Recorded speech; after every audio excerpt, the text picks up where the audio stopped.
नमः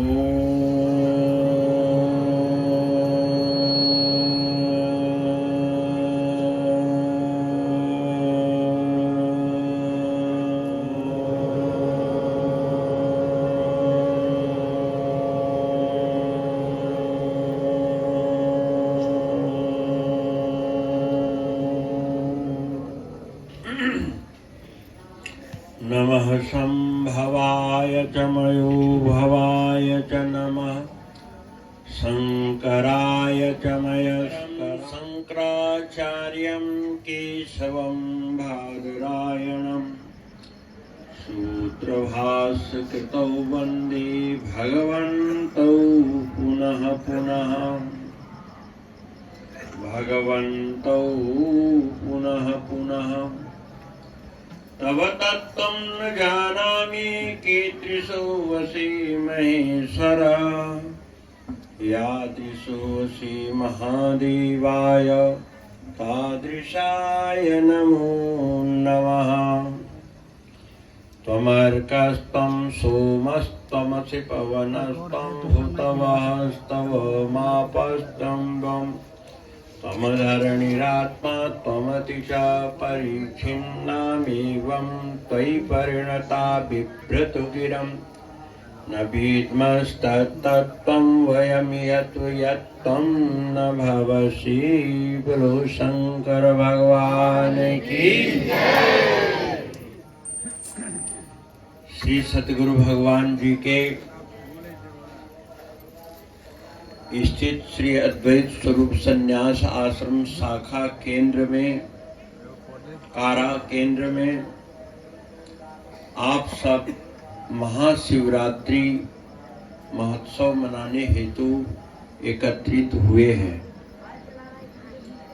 इस कार्यक्रम में हमारे दरबार के तपस्वी ज्ञानमय स्वरूप संत जन हैं और धर्म प्रेमी, साधना के प्रति रुचि रखने वाले श्रद्धावान भक्तजनों, श्रद्धामयी प्यारी माताओं, बहनों, प्यारे बच्चों, आप सबको महाशिवरात्रि पर्व का बहुत बहुत शुभकामना सहित गुरु घर का आशीर्वाद प्राप्त हो।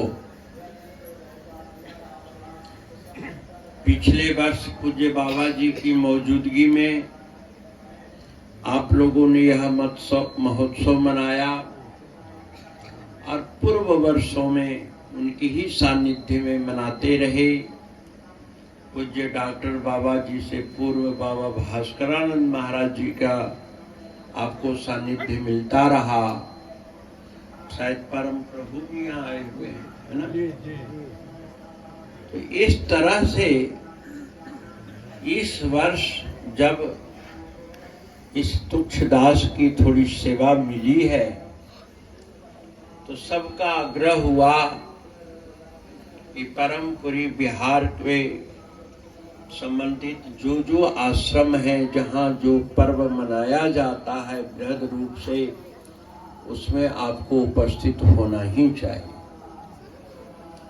जबकि इससे पूर्व दिल्ली में, भरमाड़ हिमाचल में, दुसड़का आश्रम में भी विस्तार से शिवरात्रि मनाते रहे, पर आप सबके स्नेह सभी प्रेमियों पर भारी पड़ गया और मुझे यहाँ आना पड़ गया। आपके उत्साह उमंग को देखकर मन गदगद है और ऐसे ही उत्साह आपके जीवन में सदैव बना रहे, इसकी शुभकामना करता हूँ। आप कारावासी धन्य हैं कि महाशिवरात्रि महोत्सव जैसे पर्व मना रहे हैं। इसकी महिमा जो है शिव आराधना की, नयावाद उमानाथ पादार बिंदम भजन्ति ह लोके परिवा नराणाम न तावत सुखम शांति संतापनाशम प्रसीद प्रभु सर्वभूताधिवास। पार्वती के पति भगवान शिव के चरणारविंद के भक्ति किए बगैर, सेवा सुमिरन किए बगैर इस संसार में कोई भी ऐश्वर्यवान नहीं बना। सबको सुख मिलता है, शांति मिलती है, जीवन के समस्त संताप का नाश करता है। तो वह नाशक है शिव भक्ति, शंकर जी की भक्ति। शंकर जी की भक्ति निरपवाद है। इस सृष्टि के प्रारंभ में सबसे पहले श्री नारायण विष्णु ने स्तवन किया, समझे। और शिवरात्रि के दिन अथा श्रावण मास में 1000 कमल पुष्प से भगवान के अभिषेक करते थे, पुष्पाभिषेक करते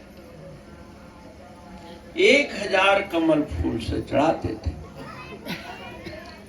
बहुत दिन हो गए, एक दिन भगवान को सूझी कि देखते हैं कि विष्णु अपनी गिनती ठीक से करते हैं या नहीं करते। 1000 फूल दैनिक रूप से चढ़ाना, वह भी कमल का। कहीं ऐसा तो नहीं कि 700-800 ही लगता हो कि 1000 हो गया होगा। भगवान ने उस कमल फूल से भरे टोकरी में से एक पुष्प निकालकर अपने बाघंबर के नीचे रख लिया। प्रत्यक्ष, पहले प्रत्यक्ष की पूजा होती, नारायण प्रत्यक्ष थे। एक फूल चुरा के बाघंबर के नीचे रख दिया। अब 999 मंत्र पढ़े, फूल खत्म। एक मंत्र शेष रह गया और फूल है ही नहीं। भगवान को बड़ा संकोच हुआ, आज पूर्णाहुति होनी थी और मेरे से बड़ी भूल हो गई, तो अब 1000वां कमल का फूल कहां से लाऊं। तो उन्होंने कहा, बड़े बड़े ऋषि मुनि मेरे आंखों को पद्म लोचन कहते हैं। क्या कहते हैं? पद्म माने कमल। ये मेरा नेत्र जो है कमल सरीखा है। तो उन्होंने एक बाण का नोक चुभोना चाहा, इतने में शंकर जी ने हाथ पकड़ लिया। ये क्या करते हैं? प्रभु मैं बहुत लज्जित हूँ, आज मेरी गिनती फेल। विष्णु भगवान लेखा कर रहे थे ना, लेखा जोखा। भगवान लेखा, महल, सोने का महल, और दरअसल में उसने नहीं बनाया। जैसे भगवान शंकर ने विष्णु को सुदर्शन चक्र दिया, ऐसे ही सोने की लंका पार्वती के आग्रह पर बनवाकर दान कर दिया। चाहे वो छल से ही दान हुआ, पर कर दिया। बताओ शंकर भगवान कितने धनवान होंगे। सब लोग कहते हैं ना जंगल में रहते हैं, इनके अभी कुछ नहीं खे, क्या इनके पूजे के बाद पार्वती जी भी ताना दे दी, रवा ऐसी हमरा के ले नहीं का बा घरवा में कुछ। एक दफा घटना यूं घटी, शंकर जी ब्याह करके पार्वती को लाए और शादी के बाद सब बराती अपने अपने घर चले गए। अब कैलाश में कौन रह गए? बोलो। शिव और पति पत्नी में रह गए। अंत में पति पत्नी को ही जीवन निभाना पड़ता है भाई। ये बराती का चकाचौंध बस एक रात के है? और वो खाने के लिए जाते हैं, सब खाते हैं और अपना पेट खराब कर लेते हैं। बताओ, लड़की वालों का माल है, अरे पेट तो तुम्हारा है, अपना तो पेट संभालो कम से कम। लेकिन दूसरे के माल खाने में अपने आप को भी गंवा देता है। गंवा हमें क्या। भगवान शंकर पार्वती बैठे थे, कुछ दिन बीता तो पार्वती जी ने पति की तरह सादा भेष में रहने का संकल्प कर लिया और जितने हीरे सोने चांदी जटित जो साड़ियां मिली थी सब दान कर दिया। हमको इसकी जरूरत नहीं है। जब हमारे पति बाघंबर में रहते हैं तो हम सूती कपड़ा में रहेंगे। एक दिन विष्णु के दिल में आया, ब्रह्मा इंद्र ने विचार किया कि भाई हम लोगों ने जबरदस्ती शादी कराई है, शंकर जी तो करना चाहते नहीं थे। हम लोग चलो खबर तो ले आवे, क्या हाल है, पराई बेटी आई है, कोई कमी बेसी न हो। शंकर जी तो हमेशा भगवान की स्मरण में लगे रहते हैं। आए, लक्ष्मी जी ने कहा हम भी चलेंगे। सरस्वती जी कहती हम भी चलेंगे। सची कहती है भाई आप तो शंकर जी के पास बैठ जाओगे ना, पार्वती से तो हम ही बतियाएंगे। चलो भाई, सारे देवगण सपत्नी कैलाश पर्वत में आ गए। शंकर जी विभूति रमाए बैठे थे, धुनी जल रही थी, ताप रहे थे। और इस संसार में सबसे सुंदर कौन हुआ आप जानते हो? तुम कहते हो कृष्ण जी सुंदर है, विष्णु जी सुंदर है, सब सांवले थे। शुक्र है भगवान सांवले थे, इसलिए हम बिहारियों का गुजारा है, समझे। लेकिन शंकर जी कैसे? कर्पूर गौरम करुणावतारम, बोलो।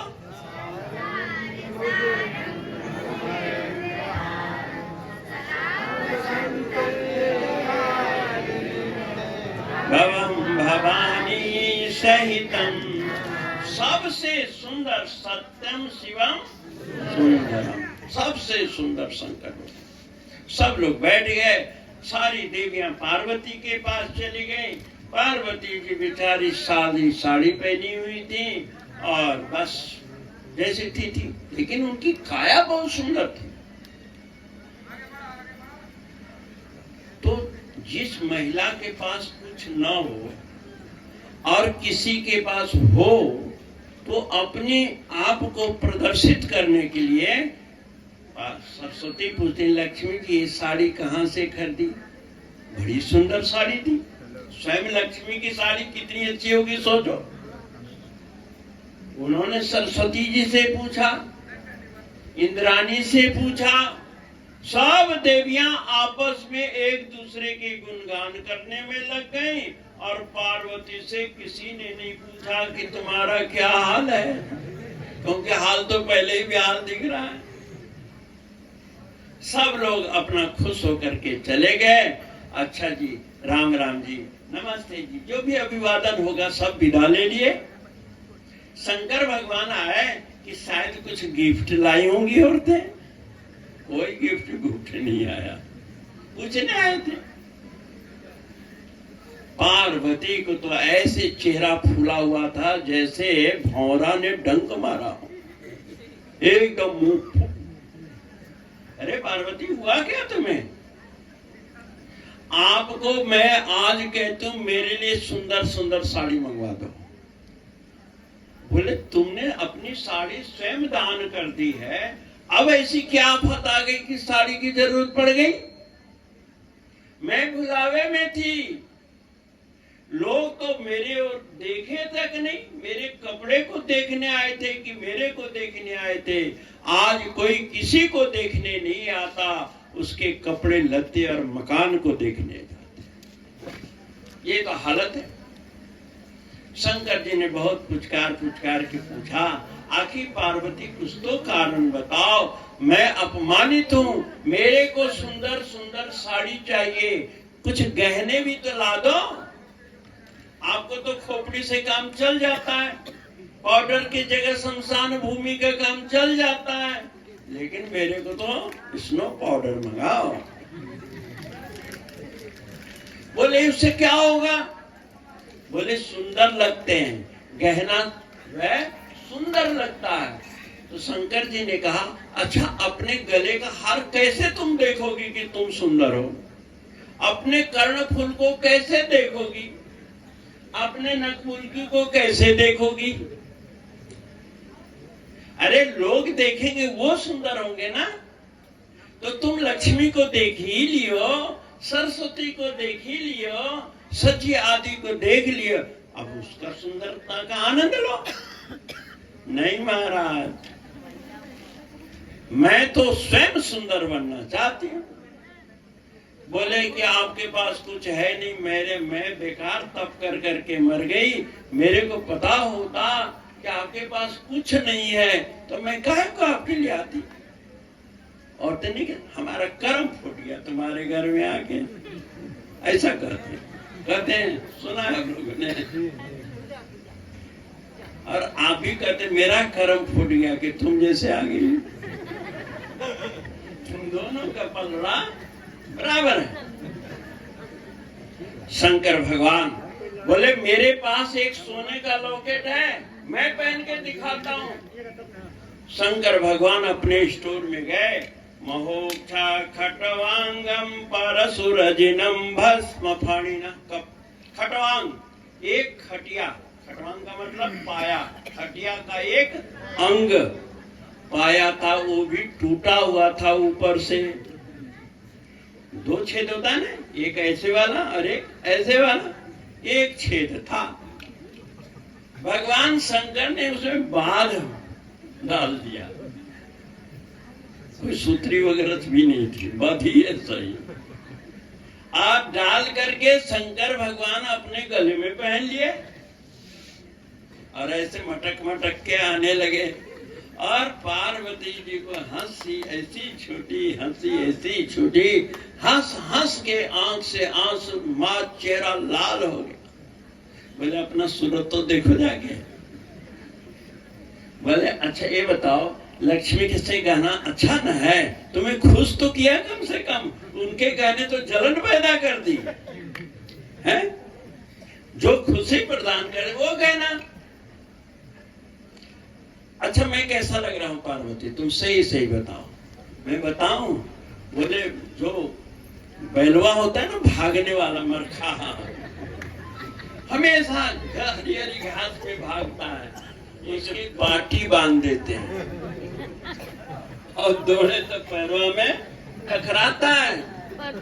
ठीक ऐसे ही आप लग रहे हैं प्रभु। क्या शंकर जी की हास्य है। शंकर जी जब ब्याह के आए तो पार्वती जी को पिछले जन्म का स्मरण था, सतीत्व में। शंकर का अपमान किया था ना, क्या अपमान किया था? उनके इष्ट में दोष निकाला। ये राजकुमार है, ये भगवान नहीं है। जिसको भगवान ने जय सच्चिदानंद जग पावन अस कई चले मनोज न सावन ऐसा कहा, गुप्त रूप अवतरे प्रभु गए जान सब कोई। शंकर जी ने मर्यादा पूर्वक भगवान के लीला अवतार का वर्णन किया। और सती जी जो है बड़ा कुपित होगी, कथा प्रसिद्ध है, सीता रूप बनाया, दक्ष के यज्ञ में जलकर भस्म हो गई, आदि आदि। अब वो पार्वती आए तो पूर्व स्मृति कायम थी। शादी के दूसरे दिन अपने पति के हाथ जोड़कर प्रणाम करती है। एक आदर्श नारी को अपने पति का किन किन विशेषणों से स्तवन करना चाहिए, पार्वती जी से सीखो। शंकर जी की कहती है, प्रभु समर्थ सर्वज्ञ शिवा, प्रभु समर्थ सर्वज्ञ शिवा, सकल कला गुण धाम, योग ज्ञान वैराग्य निधि, प्रणत कल्प तरुणा।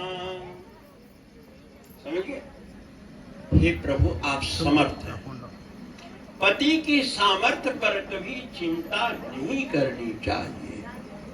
पति की सामर्थ्य पर कभी नगण्य भाव नहीं रखना चाहिए। जैसा भी है समर्थ, और अपने घर को सब कुछ जानता है, सर्वज्ञ, सब कुछ जानने वाला। शिवा यानी अच्छा कल्याण करने वाला। पर महाराज हमार पति तो पी के लौट जा रहा थी, वो का सर्वज्ञ वो थी है बताइए। अरे वो भांग पियल थी। भगवान भांग नहीं पीते थे। ये भगवान शंकर पर ये बहुत बड़ा लोग कलंक लगाते हैं और वो कलंक उचित नहीं है। तुम्हारा जीवन क्लेश में चला गया। शंकर जी में दोष, शंकर जी के पार्वती के साथ कभी विवाद नहीं हुआ और तुम्हारा घर में रोज विवाद होता है। कुत्ता मुंह चाटता है। बताओ, भगवान शंकर के भांग धतूरा पर श्री स्वामी जी महाराज बतलाते थे कि जब समुद्र मंथन हुआ और कालकूट विष निकला और उस विष पान करने के बाद वो उन्मत्त हो गए, कंठ में धारण किया, ना तो उसको पेट में निगला और ना बाहर थूका। बंदर को खाते हुए देखा आपने ना, ग्लैंड में या चना रोटी भर के रख लेता है ना, ऐसे ही भगवान ने ग्लैंड में विष को रख लिया और भगवान शंकर समाधिस्थ हो गए, भजन करने लगे, नाम जप करने लगे और उसमें इतना तल्लीन हो गए कि विष का असर नहीं हुआ। लेकिन जिस ग्लैंड में जहर भरा पड़ा था वहां पर नीला बना गया, इसलिए उनका नाम हो गया नीलकंठ भगवान की जय। नीलकंठ भगवान की जय। परोपकार के कार्य में शरीर में कोई विकार भी उत्पन्न हो जाए तो आभूषण का काम करता है। भगवान ने निज स्वार्थ के लिए, निज मस्ती के लिए विष पान नहीं किया, अपितु लोक रक्षण के पिया, ये कारण किया। ठीक है। अब उधर समुद्र मंथन होता रहा, 14 रत्न निकल गए। धन्वंतरी जी महाराज अमृत कलश लेकर प्रकट हो गए। सारे देवता जय जयकार कर रहे थे और धन्वंतरी जी ने निगाह दौड़ाई कि इस भूमंडल पर रहने वाले सभी देवगण, सभी प्रतिष्ठित जन यहाँ मौजूद हैं, परंतु देवाधिदेव महादेव का आशीर्वाद मुझे नहीं मिला। उन्होंने श्री विष्णु से पूछा कि हे प्रभु, जबकि दोनों ही विष्णु के अवतार हैं, आप लोग भी ईश्वर के अंश सब हैं कि नहीं? ईश्वर अंश जीव अविनाश, हम सब ईश्वरीय तत्व हैं, ईश्वरीय अंश हैं। एक दूसरे के दुख सुख व्यवहारिक सत्ता में पूछते हैं। धन्वंतरी जी ने पूछा, अरे शंकर भगवान ने तो विष पान किया था, ये देवताओं ने विष पिलाया और अभी तक किसी ने खबर भी नहीं ली कि शंकर जी कैसे हैं। कितना स्वार्थी होती है दुनिया। मतलब निकल गया तो पहचानते। ये उस समय में ऐसा हुआ। सारे देवगण, हाय अब क्या होगा, अब क्या होगा, सब दौड़ के शंकर जी के पास गए और धन्वंतरी जी ने उनकी नब्ज पकड़ी, व्यवहारिक सत्ता में नब्ज पकड़ी। अरे इनके शरीर में विष का असर धीरे धीरे हो रहा है। जैसे मूव लगाते हो, विक्स लगाते हो, तो स्किन के माध्यम से आपके बॉडी में दर्द निवारक शक्ति जाती है कि नहीं जाती है? जाती है ना। ऐसे ही स्किन के माध्यम से थोड़ा प्रभाव हुआ। आखिर कंठ नीला क्यों हुआ? असर हो रहा। भगवान धन्वंतरी ने कहा कि यथाशीघ्र आप इनको जलाभिषेक करो, सिर पर पानी डालो, क्योंकि विष का असर मस्तक पर हो रहा है, इसलिए जितना ज्यादा ठंडा से ठंडा पानी डालो। देव दानव मानव सब कांवर लेकर गए। ये कांवर जो लेके चलते हैं, इस कांवर का तब से ही परंपरा चली कि भगवान शंकर के मस्तक पर जल चढ़ाया जाए और 1 महीना श्रावण मास पूरा जल चढ़ता है, समझ गए। और श्रावण महीना जो है देवलोक का संध्या काल है। उत्तरायण माघ से शुरू होता है, मकर संक्रांति से, और माघ फागुन चैत वैशाख जेठ आषाढ़ और श्रावण यानी संध्या काल जल चढ़ाया गया। अब देवता भी भगवान शंकर के भक्त हैं, राक्षस भी एक तरफ समुद्र मंथन कर रहे थे, वो भी दोष के भागी थे।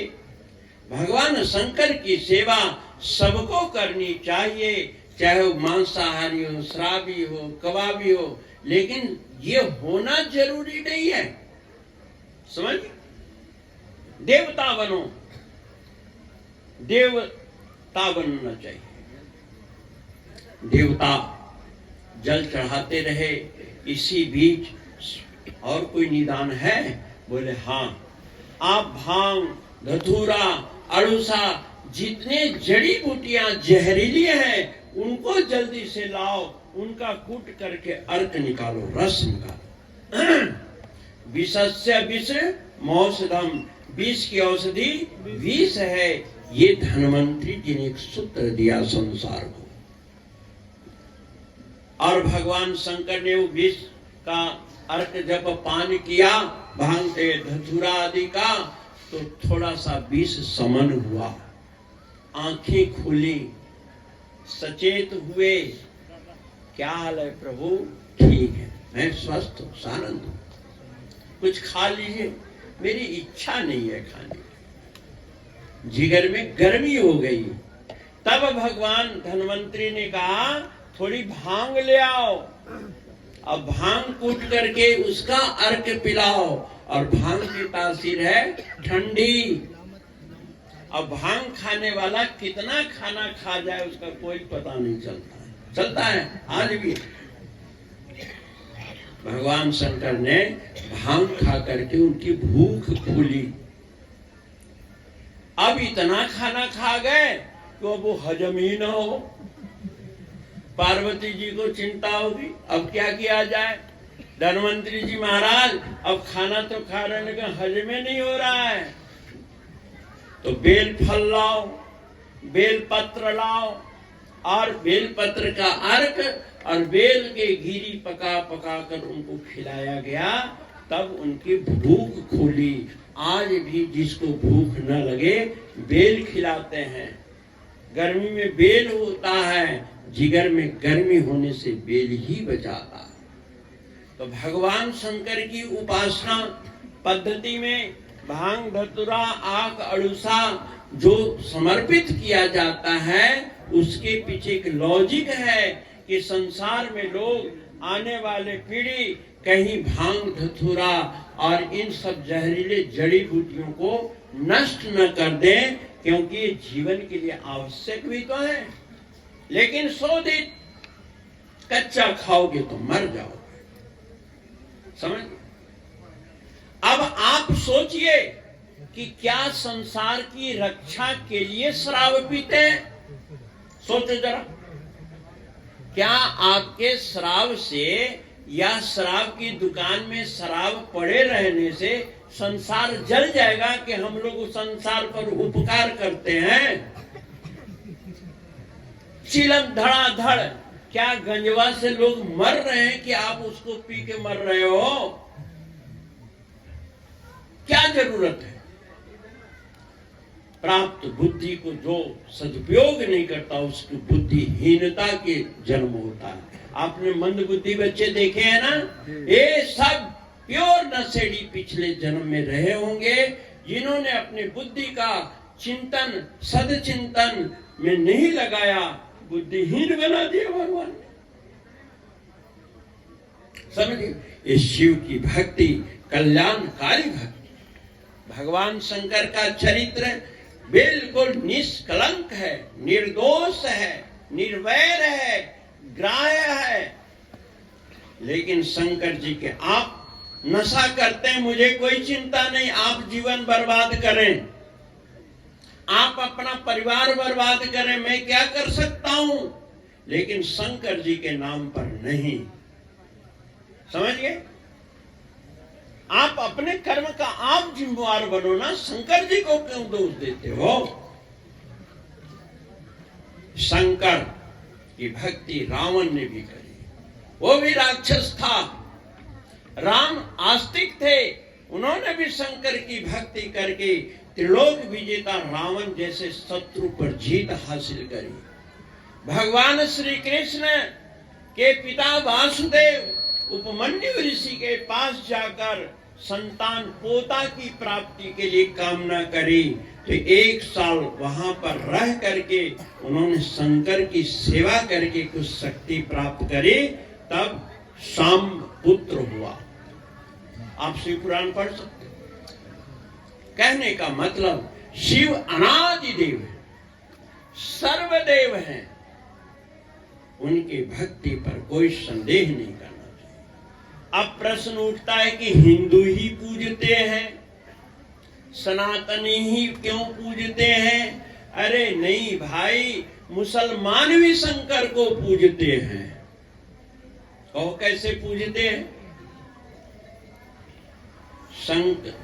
मुसलमान भाई दूज के चंद्रमा देख के ईद मनाते हैं कि नहीं? जी। बोलो, ये प्रत्यक्ष है ना। और चंद्रमा क्या है? भगवान शंकर के मस्तक पर है। महाराज मस्तक पर कैसे है? अभी हमने प्रार्थना करी ना, त्वमर्कस्तम सोमस्तमसि पवनस्तम हुतवास्तवमापस्तम व्योम। कहने का मतलब इनके इस्लाम धर्म के उत्पत्ति से पूर्व, जब इस्लाम जगत वजूद में नहीं आया था, तब गंधर्व राज श्री पुष्पदंत जी ने इसका जिक्र किया है कि हे प्रभु, आप सूर्य हैं, आप ही चंद्रमा हैं, आप ही आकाश हैं, आप ही वायु हैं, आप ही अग्नि है, आप ही जल है, आप ही पृथ्वी है। इस संसार में ऐसा कोई पदार्थ नहीं है जो आप न हो। तव तत्त्वं न जानामि। हे प्रभु, आपके सार तत्व को हम लोग नहीं जानते हैं कि आप हैं क्या। गो गोचर जहाँ लग मन जाई, सो सब माया जानू भाई। गो मने बुद्धि, बुद्धि की जहां तक कल्पना है वो सब माया है, माया। और भगवान शिव मायाधीश है, मायापति है। इसलिए भगवान शंकर की उपासना एक इस्लाम वाले भी करते हैं। क्या वो धरती पर रहते हैं कि नहीं? तुम धरणी, उदाहरणीय है ना। एक दफा एक इस्लाम वाले मेरे से बहस करने लगे कि महाराज हम आपके हिंदू धर्म को नहीं मानते हैं। हमने चलो अच्छी बात है, नहीं मानते हो, न मानो, हमें क्या है, लेकिन हो तुम सनातन धर्मी। बोले कैसे? तुम गाय के दूध पीते हो कि नहीं? गौ माता है ना, हमारी माता के दूध भी पीते हो और नमक हरामी भी कर रहे हो। हद कर दिया यार। आप पृथ्वी पर रहते हो कि नहीं? पृथ्वी किसकी है बताओ? महाराज ये तो खुदा की है। हमने खुदा तो बाद में आया, जब तुम्हारा धर्म बना तब उसका नामकरण किया। अरे तुम्हारे जन्म से लाखों वर्ष, करोड़ों वर्ष पूर्व इस पृथ्वी को हिरण्याक्ष नाम का दैत्य सागर में डुबो दिया था। कथा आती है ना, डुबो दिया था। भागवताचार्य भी बैठे, डुबो दिया था। अब धरती के प्राणियों में क्रंदन मच गया, त्राही त्राही मच गई। जैसे जैसे धरती डूब रही थी, लोग ऊपरले सिरा को भाग रहे थे, भाग रहे थे। अंत में ऋषि मुनियों ने, गौ माता ने, स्वयं पृथ्वी माता ने भगवान नारायण का स्तवन किया और बराह रूप में धारण करके पूरे धरती का उद्धार किया कि नहीं? जगत पर से इसकी कथा कहा करो, आपस में सुनाया करो, ये प्रमाणिक बात है। और पृथ्वी का उद्धार का मतलब हुआ भारत देश का ही धरती नहीं, संपूर्ण धरती का। इसमें अमेरिका, इंग्लैंड, जापान, कनाडा, पूरी धरती भूगोल, उसका उद्धार किया। शुक्र मनाओ उस नारायण का, वो बराह भगवान का, जिन्होंने धरती का उद्धार किया। और इस धरती के अन्न तुम खाते हो, इस धरती के सब्जी खाते हो कि नहीं? सब खाते। हमें धर्माचार्यों की बुद्धि पर तरस आती है, विभिन्न धर्माचार्यों पर, संप्रदायों के धर्माचार्यों पर। उनका कोई सिलेबस ही नहीं, जो मन में आता है सो बोल देते हैं, जनता में विघटन और एक अविश्वास का वातावरण बना देते हैं। उनको पृथ्वी के अस्तित्व का उल्लेख करना चाहिए, समझ? धरती से अन्न पैदा करने की विधि राजा पृथ्वी ने शुरू करी, जो विष्णु के अवतार थे। उन्होंने धरती का 7 विभाग किया, जो सप्तद्वीप आज 7 महादेश नाम से जाना जाता है। ऐसे नारायण के उपकार को कौन भूल सकता है? कृतज्ञ लोग ही भूल सकते हैं। इस कलयुग में तो लोग अपने माँ बाप के उपकार को नहीं मानते। एक दफा चंडीगढ़ गया और वहां एक माँ बाप बड़े दुखी थे। कहने महाराज, मेरा बेटा कहता है कि तुमने जन्म दी के मेरे पर एहसान किया है क्या? मेरे को पढ़ा लिखा के क्या एहसान किया है? बेटवा सामने था, बीए का छात्र था। हमने, क्यों बेटे, बात सही है? बोले हाँ महाराज। अच्छा चलो, एहसान नहीं किया। इन्होंने क्या किया अब तक? बचपन से लेकर अब तक पढ़ाने लिखाने में जो इन्होंने बुद्धि लगाई, जो धन लगाया, आखिर तुम इसको क्या मानते हो? तो उस लड़के ने कहा कि माँ बाप अपने माता पिता के फर्ज पूरा कर रहे हैं, इनका कर्तव्य है हमारे पालन करना, हमारे को खर्च देना, मेरे डांट सुनना इनका फर्ज बनता है। वाह रे वाह, चलो फर्ज मानता है ना? बोले हाँ। तो बेटे का अब फर्ज क्या है? अब तू बड़ा हो गया, अब नौकरी करेगा, तो तू भी अपना फर्ज पालन करेगा या नहीं करेगा? चुप हो गया, करूंगा। फिर हमने माँ बाप को डांटा। हमने कहा कि तुम दिन भर बच्चे को ताना देते हो, हमने 9 महीना गर्भ में रखा, हमने तुम्हारा ये सब काम किया, ये गंदगी साफ करी। अरे किया, अच्छा किया, तो मातृ कर्तव्य है। तुमने नौकरी करके बच्चे को पालन पोषण किया, अच्छा किया, धन्यवाद के पात्र हो। लेकिन तुम अपने तप को कलंकित मत करो। बच्चे को बार बार ताना नहीं देना चाहिए कि हमने तुम्हें पाला, हम न होते तो तुम मर जाता। यह भी कहना गलत है, क्योंकि गार्जियन भी स्वधर्म से गिर रहे हैं, बच्चे तो गिर ही रहे हैं। इसलिए आप भगवान से स्वधर्म पालन करने के लिए शक्ति मांगो, शक्ति मांगो, बुद्धि मांगो, धैर्य मांगो। अरे भगवान शिव के स्तवन से ही संभव है।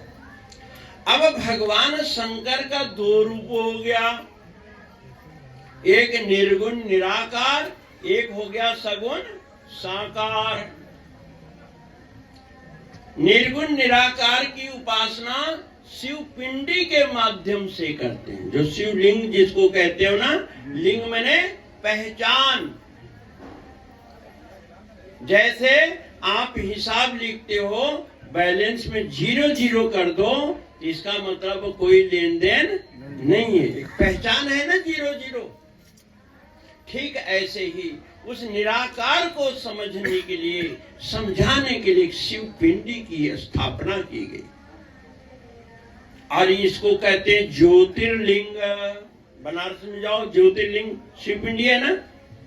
ज्योतिर्लिंग का मतलब है ब्रह्मा विष्णु के बीच में जब विवाद उत्पन्न हुआ कि मैं बड़ा, तो उन दोनों के लड़ाई को किसने सुलझाया? ज्योतिर्लिंग ने। प्रकाश स्तंभ प्रकट हुआ था ना, उस प्रकाश स्तंभ का प्रतीक है ये दीपक।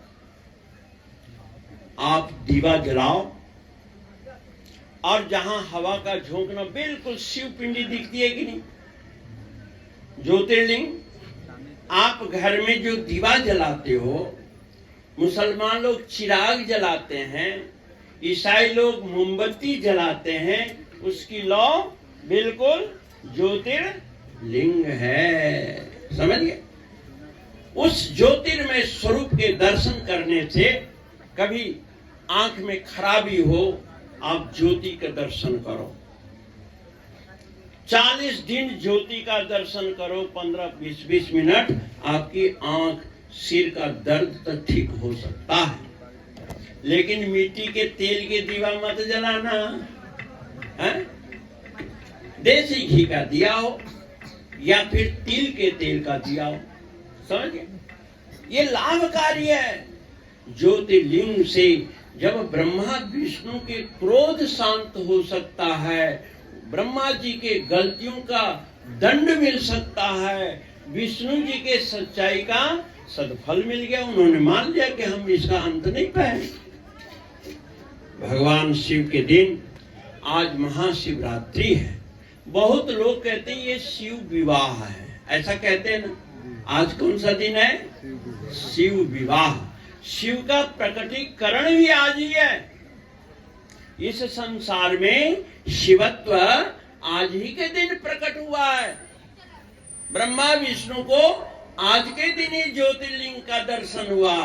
लेकिन चलो, उसी दिन भगवान शिव और पार्वती का गठबंधन हो गया। सारे देवता शंकर जी के पास गए, बोले महाराज इस तारकासुर वध करने के लिए आपकी संतान की आवश्यकता है और आप कामदेव को जलाकर भस्म करते हो महाराज, अब उसको जीवन दान तो आप ही दे सकते हैं ना। अनुनय विनय किया, कथा प्रसिद्ध है, शंकर जी मान गए, चलो तुम जो कहते हो वही सही। शादी की तैयारी हो गई। पार्वती जी तप कर ही रही थी, अब मार ढोल नगाड़ा बजाया गया। शंकर जी ने कहा शादी मेरे शर्त पर होगी, हम तुम्हारी लोकाचार में नहीं फंसेंगे। बोले क्या प्रभु, मैं तो बैल पर चढ़ के जाऊंगा, मैं किराए का घोड़ा घोड़ी नहीं मंगाऊंगा। ये भी पैसा खर्च करना है, हमारे घर में बैल है, हम उस पर बैठेंगे। ठीक है महाराज, आप बैल पर बैठ जाना, लेकिन थोड़ा साज संवार तो लो। चलो वो आपकी मर्जी, जैसा संवारना है संवार दो।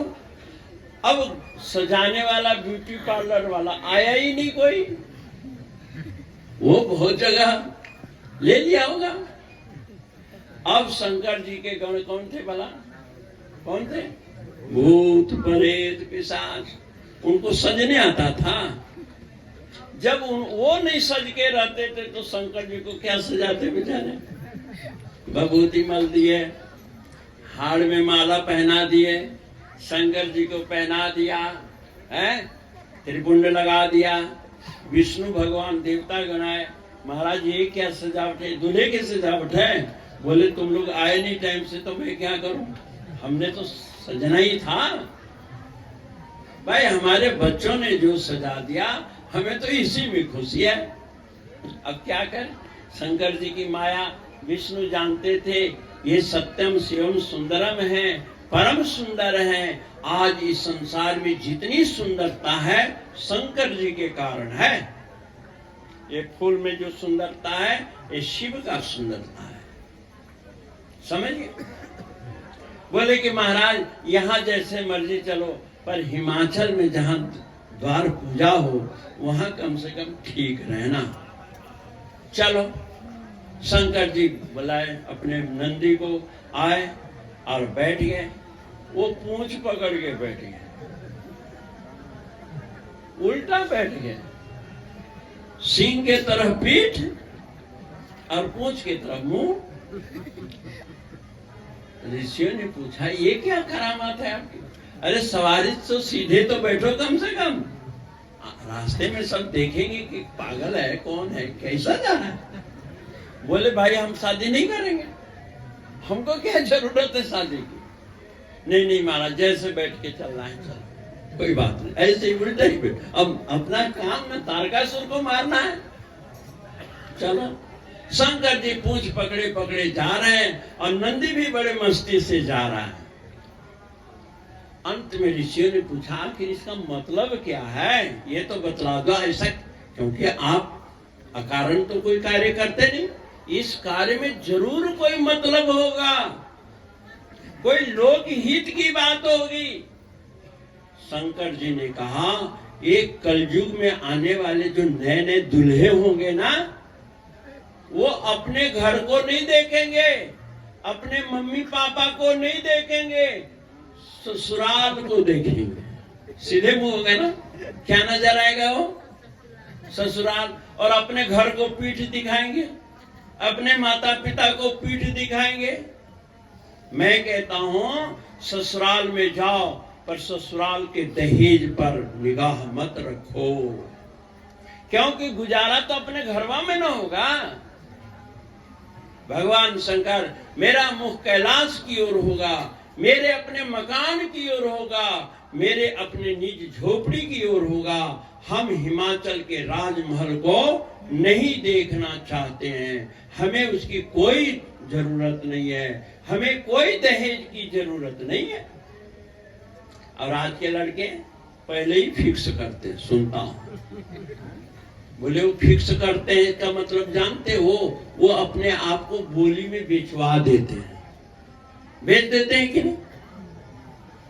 एक पढ़ी लिखी IAS लड़की थी, 50 लाख तिलक दे दिए। अब आए घर में, बहू आई, बोले बहू झाड़ू लगाओ, पानी लाओ, चाय बनाओ।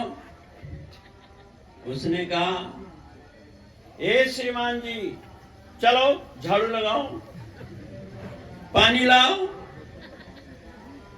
बोले अरे हम पति हैं, हम तुम्हारा परमेश्वर है। बोले अपने शीशा में जाके देख, परमेश्वर वाला गुण है। 50 लाख में मेरे बाबूजी ने गुलाम खरीदा है? हमको गुलाम बनाया है? तुम मेरे गुलाम हो, तुमने पैसे लिए हैं, अब मुंह मांगा कीमत मेरे पापा ने दिया है, तुम मेरे काम नहीं करोगे? चलो। बात सही है कि नहीं? अब ऐसे ही उपदेश की जरूरत है। ऐ मनुष्यों, ऐ नौजवानों, अपने जवानी को क्या तुम तिलक में बेचना चाहते हो? अपने आप को लड़की के गुलाम बनाना चाहते हो? न लड़की गुलाम बने, न लड़का गुलाम बने। हमारा सनातन धर्म लड़का लड़की को गुलाम नहीं बनाता, अपितु अर्धांगिनी बनाता है। क्या बनाता है? अर्धांगिनी। अब इससे ऊंचा दर्जा दिया ही नहीं जा सकता, समझिए। अभी भरमाड़ में हम बैठे थे, बैठे हुआ बता दिया हो। बोल श्री गुरु महाराज की जय। भरमाड़ में बैठे एक मास्टरनी आए। मास्टरनी ज्यादा मत्था टेक दी और मास्टर जो है 50 रुपये 10 रुपये टेक दी।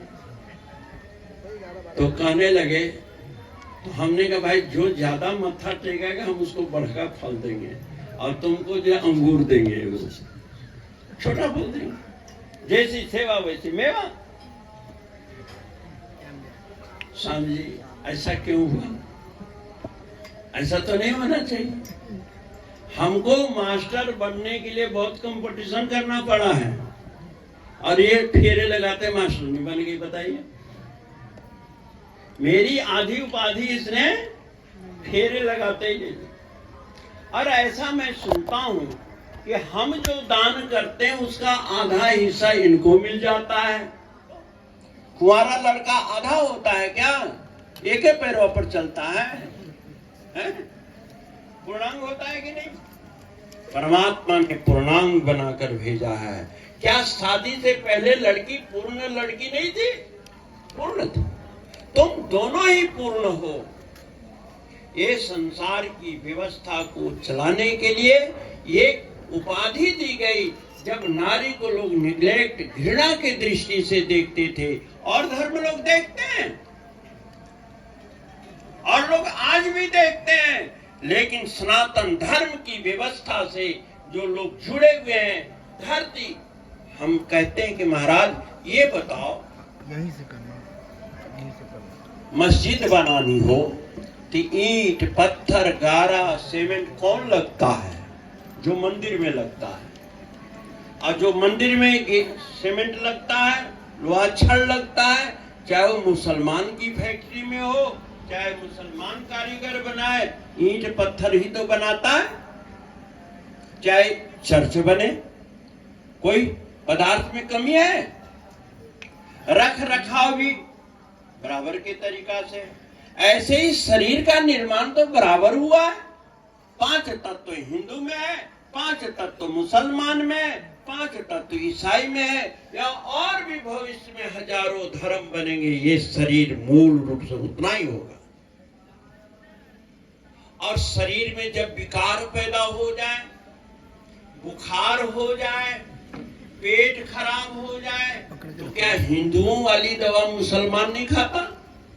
बोलो, क्या मुसलमान वाली दवा है? क्यों? जब शारीरिक कष्ट के लिए एक साधन है, तो मानसिक शांति के लिए अलग अलग साधन क्यों होगा भाई? ठंड से दूर होने के लिए रजाई कंबल तो लेनी पड़ेगी ना। क्या हिंदू मुसलमान के भेद से रजाई कंबल बनते हैं क्या? और हिंदू मुसलमान के भेद से क्या बनते हैं? रंग। ये कमल का रंग, ये मकान का रंग, ये मस्जिद का रंग, ये मंदिर का रंग।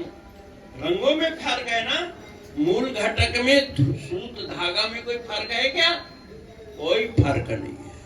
हमें मुसलमान भाइयों को समझना चाहिए और उनको हिंदू भाइयों को समझना चाहिए कि जब शारीरिक रोग के लिए एक दवा है, शारीरिक ठहराव के लिए मकान एक जैसा है, शारीरिक उदर पोषण के लिए अन्न एक जैसा है, तो दिमागी शांति के लिए, मरणोपरांत आत्म कल्याण के लिए अलग अलग विधान क्यों?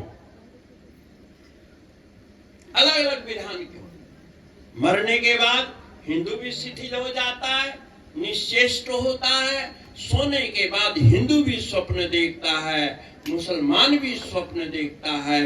किसी क्रिया में कोई फर्क है क्या? नहीं। ये शंकर जी की भक्ति ये तमाम द्वंद्वों को दूर करता है। लेकिन याद रखो, रावण सबसे बड़ा भक्त हुआ, लेकिन उसका नाश हुआ, और बड़े बुरी तरह से नाश हुआ। वंशानुगत सारे नाश हो गए। क्यों नाश हो गए? छोटी सी बात कह के समाप्त करता हूं। रावण मरने के बाद, राम से युद्ध में मारे जाने के बाद जब स्वर्ग में गया तो सारे देवता डर गए। अरे ये हूं आ गया है, ये तो यूं आ गया, अब क्या होगा? कुछ देवताओं ने कहा, अरे यहाँ हमारा राज्य है, यहाँ ये क्या करेगा? नेता मंत्री जेल से बाहर सत्ता पर हो तो सब पुलिस वाले डरते हैं कि नहीं?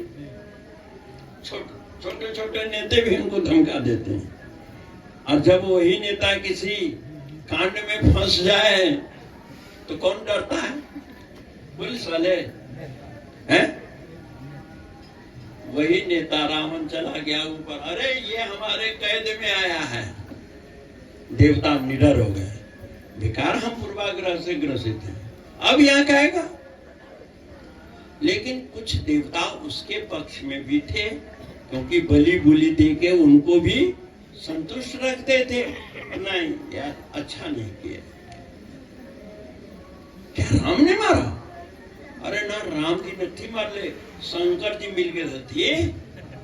वो कैसे हो?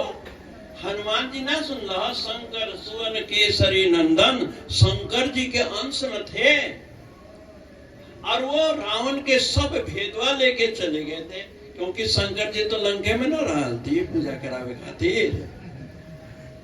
और वो सारा हनुमान जी भेद लेके और राम जी को बता दिए और बाण से मार मार के इसका कचूमर निकाल दिया। अब आ गए यहाँ।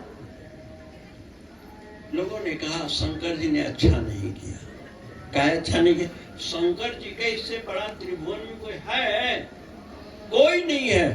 अरे लोग तो खाली फल चढ़ाते हैं, अंगूर चढ़ाते हैं, बेर चढ़ाते हैं, और इसने क्या चढ़ाया? सिर काट काट के चढ़ाया। लोग पानी चढ़ाते हैं, उसने खून चढ़ाया। राम जी कहीं एक चौपाइयों बने रहते शंकर जी के नाम पर? बोला नहीं बना है। लेकिन रावण शिव तांडव की रचना करे, कितना विद्वान था, अपनी भावना से शंकर जी इसको मरवा दिए। काहे मरवाए? भाई हमरा न खो मारो। अभी शंकर जी से पूछा। अब सब देवगण मिल करके कैलाश पर्वत पर आ गए। अचानक शंकर भगवान, अतिथि देवो भव, है ना हमारे यहाँ प्रत्यक्ष में कितने देवता हैं? 4। कितने देवता हैं? 4। कौन कौन? मातृदेवो भव। बोलो मातृदेवो भव। सारे बोलो मातृदेवो भव, पितृदेवो भव, आचार्य देवो भव, अतिथि देवो भव। ये 4 संसार में प्रत्यक्ष चलते फिरते देवता है। अच्छा, अतिथि किसको कहते हैं? माता पिता गुरु तो है। अतिथि कौन होता है भाई? है जो आपके घर में अचानक रिश्तेदार ही आ जाए। अनजान आदमी अतिथि नहीं होता है। आपका भाई, मामा, फूफा, मौसा बिना बताए अचानक आ गए, वो क्या हो गए? अतिथि। अच्छा, आने वाला अतिथि। और तुम किसी के घर में जाओ तो बोलो, तुम भी अतिथि बन जाओगे ना। और क्या बने? अतिथि देवो भव। अतिथि को देवता होना चाहिए, माता को भी देवता होना चाहिए, पिताजी को भी देवता होना चाहिए। यानी देते रहे। जब पैसे मांगो कुरकुरे के लिए, लेमन जूस के लिए, वो देते रहे, पूछे ना, है ना? ऐसा होता है? ऐसा नहीं होता। गुरु जी भी शिक्षा देते हैं, देते रहे। फीसवा नहीं दोगे उनको? फीसवा भी तो देना ना पड़ता है। अतिथि देवता है, परंतु आज अतिथि देवता की जगह राक्षस हो गए। वो कैसे? सभी नहीं, कुछ लोग। क्या होता है? अरे भाई मछली मंगावा पकौड़ी खाते। अब ये देवता का काम है? ये राक्षस का काम है। बताओ, तुम अतिथि देवता बन के गए हो, मांग क्या रहे हो? अरे पनीर के पकौड़े मांगते थे कि बात भी थे, है ना? वो भी घर वालों को देख के मांगो कि खाना में पनीरवा ठीक मिला है कि ना मिला है ना? लोग कहते ना महाराज बकरी खा के हम।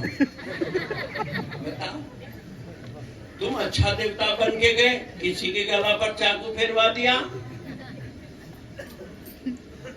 अब संसार में ऋषि मुनियों ने तो तुम्हें देवता की संज्ञा दी, ईश्वर के अंश की संज्ञा दी, और तुम स्वयं राक्षस बन रहे हो। तो रावण की कथा सुन लो। रावण तपस्वी था, धनवान था, राजा था, ब्राह्मण था, विद्वान था, शास्त्र वेता था ना? लेकिन उसका भी संहार हुआ। शंकर जी के पास अतिथि बन के सब गए। शंकर जी ने यथोचित सबका सत्कार किया और आने का कारण पूछा, हे देवताओं आप किस हेतु आए? अच्छा महाराज ये बताइए रावण को क्यों मरवा दिया आपने? एक ही तो सब्जेक्ट था आपका। राम की जितनी उम्र नहीं होगी अवतार लेने के बाद, उससे ज्यादा रावण ने आपकी भक्ति करी है। कुछ तो सोचते प्रभु, कुछ तो एहसान मानते। शंकर जी ने कहा एहसान तो तब मानते जब वो निष्काम भक्ति करता। अरे पहले देश काल का उच्चारण करता और श्रुति स्मृति पुराणों फल प्राप्ति अर्थ का संकल्प लेता। जो मांगा सो हमने उसको दे दिया। सोने की लंका मांगा वो दे दिया, ताकत मांगा वो दिया, बुद्धिमानी मांगा वो दे दिया, बाल बच्चा मांगा वो भी दे दिया। जो जो मांगा सो हमने दे दिया। हमने उसकी मजदूरी दी कि नहीं? दे दी प्रभु। परंतु आपका नाम भी तो जपता था। बोले हाँ 999 नाम जपता था, एक नौवा छोड़ देता था, जानबूझ के छोड़ता था। सारे देवता कहेंगे कौन सा नाम छोड़ दिया प्रभु? बोले सत्यम शिवम सुंदरम, सत्यम शिवम सुंदरम। प्रभु ये क्यों जपता था? अरे सत्य का जपता तो सच्चाई आ जाती ना, सीता का हरण कर पाता। जब शिवत्व कल्याणकारी प्रीति जग जाती, शिवम कहते ही परोपकार की प्रीति जग जाती। बताओ रावण ने सत्य बोला, उसकी बहन सत्य बोली, मारीच सत्य रूप धारण किया, काल ने भी सत्य रूप धारण किया नहीं किया। वो असत्य रूप का खानदान था और हमको झूठ पसंद नहीं है। भक्ति किया हमने, मजदूरी दे दी, लेकिन मेरे दिल को नहीं जीता, क्योंकि मेरा दिल में सत्य का वास है, सच्चिदानंद श्री राम का वास है। मैं उस असत्यवादी रावण को कैसे संभालता बताओ? असत्य परायण था और शिवत्व नाम की तो चीज ही नहीं थी। साधु संतों से खून का टैक्स मांगता था। बताओ खूनवा कौन काम आता था? हड्डी का ढेर लगा दिया था। ये एक तपस्वी का लक्षण है क्या? ये भक्त का लक्षण है? और राम बेर खाए हैं? क्या खाए? कंदमूल खाए। क्या जंगल में और चीज नहीं खा सकते थे? नहीं खाए। वो हिरण तो सीता को खुश करने के लिए उसकी खाल के लिए किया और वो भी सीता का हरण हो गया उसी प्रायश्चित में। इसलिए पति पर उसकी हिम्मत से ज्यादा कभी डिमांड नहीं होनी चाहिए। सीता जी ने एक ही जाने अनजाने गलती कर दी, पति को बेबस कर दिया कि इस हिरण की खाल लाओ। पति को कभी बेबस नहीं करना चाहिए। पति को चाहिए कि पत्नी की आवश्यकता अपनी सामर्थ्य और विवेक से स्वयं पूर्ति करते रहे। समझिए, जो भी हो, भगवान शंकर ने सभी देवगणों को चुप करा दिया। वो तपस्वी है पर सत्य परायण नहीं है। शीश काटता है, सत्य परायणता शिवत्व नहीं है। और सत्यम शिवम सुंदरम के बिना जब तब सब बेकार हो जाता है। ऐसे ही जैसे खीर में आपने देसी घी डाला, बादाम डाला, पिस्ता डाला, छोटी इलायची डाली, लेकिन उसमें थोड़ा किरासन तेल डाल दिया, अच्छा लगता है? ये खेले बड़ों पे भी देखिए खा के। और खीर बहुत अच्छी बनी, महाराज आंच में ज्यादा लग गया, हम क्या करें? अच्छा लगेगी खीर, जली हुई जलाने लगता। ऐसे अपने ज्ञान विज्ञान को जलाओ मत। उपासना के द्वारा, एक गुरु के द्वारा निर्देशित साधना करो, तब जाके तुम्हारा जीवन सफल होगा। ये महाशिवरात्रि पर्व में तो शिव अनंत हैं, समझे? अनंत है। ये 7 दिनों की रचना शंकर जी ने करी है। 27 नक्षत्रों की व्यवस्था शंकर जी ने करी है, 9 ग्रहों की ड्यूटी शंकर जी ने करी है, लेकिन अभी सबका उल्लेख करना संभव नहीं है। फिर प्रभु चाहेंगे तो जैसा नारायण की इच्छा होगी आगे देखी जाएगी। आज इतना ही। ओम पूर्णमदः पूर्णमिदं पूर्णात् पूर्णमुदच्यते पूर्णस्य पूर्णमादाय पूर्णमेवावशिष्यते। ओम शांति शांति शांति। धर्म की अधर्म का, प्राणियों में विश्व का, गौ माता की, पृथ्वी माता की, गंगा मैया की, चारों वेद की, चारों धाम की, परमपुरी महाराज की, आज के आनंद की। नमः पार्वती पतये हर महादेव। इस कार्यक्रम के समस्त संयोजक जनों के लिए मैं शुभकामना करता हूँ। मास्टर मुनारी के नियम से मैं आज बड़ा प्रसन्न हूँ। क्या नियम था आप लोग नहीं जानते। इस कारा मंदिर में रोज आरती के बाद रामायण की पाठ होती है, पाठ करते हैं ना।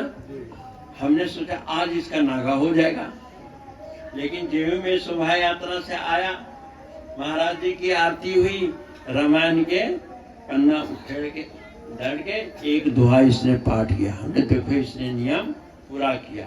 हमारे महात्मा गण भी बहुत सारे नियम परायण हैं। आप लोग भी नियम परायण बनो, क्योंकि नियम से ही मनुष्य सहगस्त्वम सहवद्वम सौ मनासी जानताम देवा भागम यथा पूर्वे संजानाना भाष्यते।